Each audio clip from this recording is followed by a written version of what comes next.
Jadi sambungan joint space trajectory planning, kita katalah kita nak plan trajectory di mana angular position dekat boundary condition permulaan itu initial angular position dalam 45 degree. Dekat boundary condition yang terakhir dia punya final position jadi 90 degree. Macam mana kita nak fit polynomial curve di dalam perancangan joint space trajectory kita, supaya kita dapat smooth accelerate and decelerate punya speed in the speed section and finite value of acceleration and deceleration, supaya kita punya motor berden tak terlalu besar. So kita akan gunakan polynomial of degree 4. Kita gunakan Q. Q ni adalah generalized coordinate. Dia boleh jadi revolute joint atau prismatic joint. Berarti kita pakai Q je. Q AO plus A1T square plus A23 Q power of 3 and A3 times T power of 4. Macam mana kita nak fitkan? How to fit this generalized coordinate Q? Q can be theta or can be offset distance D. So when we want to fit Q, we must put initial and final boundary condition in order to find all the variable, the unknown variable of AO, A1, A2 and A3. This is the challenge to find the unknown variable AO, A1, A2 and A3.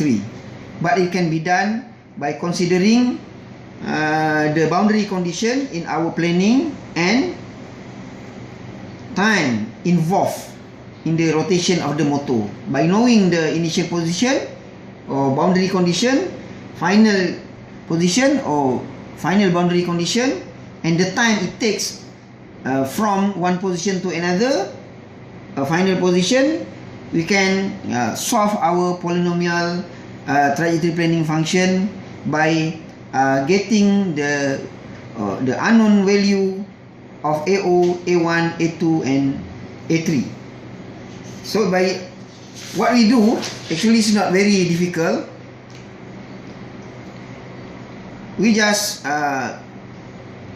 modify a little bit of our polynomial by assigning initial position by O. Let's say this is QO is initial position, and put O all on the polynomial function. Then we try to differentiate it with speed one time, dQO dt. So you see AO become 0, A1, A2 to A2 T0 plus 3A3 T0. This is for polynomial that start initial condition TO. This is the initial position. TO we make some notation. We denote TO is initial position. The angular position QO is the initial angular position, initial angle lah, to make it easier lah. And again we do the same, just making another notation for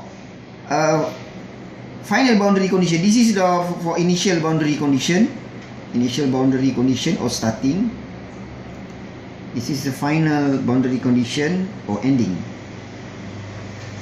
Final boundary condition, you just denote F to the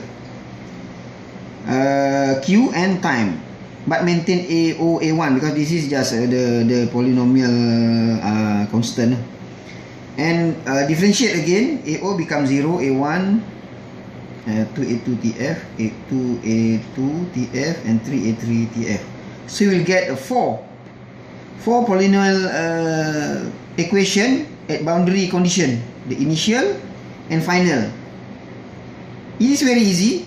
Just from the one simple polynomial function, you just denote O for initial, F for final, and differentiate it one time. So you got 4 set of equation, and from this 4 set of equation, make sure you read my notation here. T equal TO minus initial, QO minus angular speed initial, T equal TS meaning the end of time, final time at boundary condition, ending boundary condition, and angular speed, angular position is angular final QF. Just familiar with this confusing notation, and it is easier to use metric to put in a metric form, so we can see the for equation clearly. So when we put into a metric form with the initial position, initial so we'll put, sorry my friend is coming, the QO, and you differentiate in one time, Q final is one time, and we'll put the equation in metric form lah.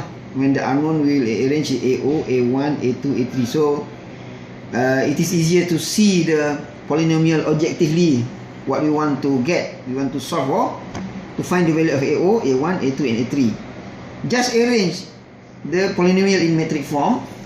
Only we need to put the value of TO and TF. TF, that is the final time. Initial time normally 0, because beginning at 0, normally at 0. So the metric will be modified into 1000, because T is all 0. So 0, 0. So this one have value lah. So you get another value of polynomial metric. Another value 1000, 0, 1000, 1 TF, TF square, TF power of 3, and we'll get the new equation, the new set of equation. So by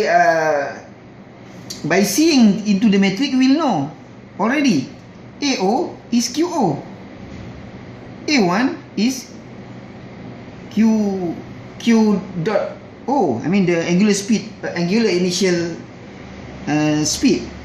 Only the problem remain is to find A2 and A3, which we will discuss in subsequent lecture. Please refer to subsequent lecture for finding A2 and A3 in order for us to get the total polynomial equation, and we will program it in MATLAB or Scilab, and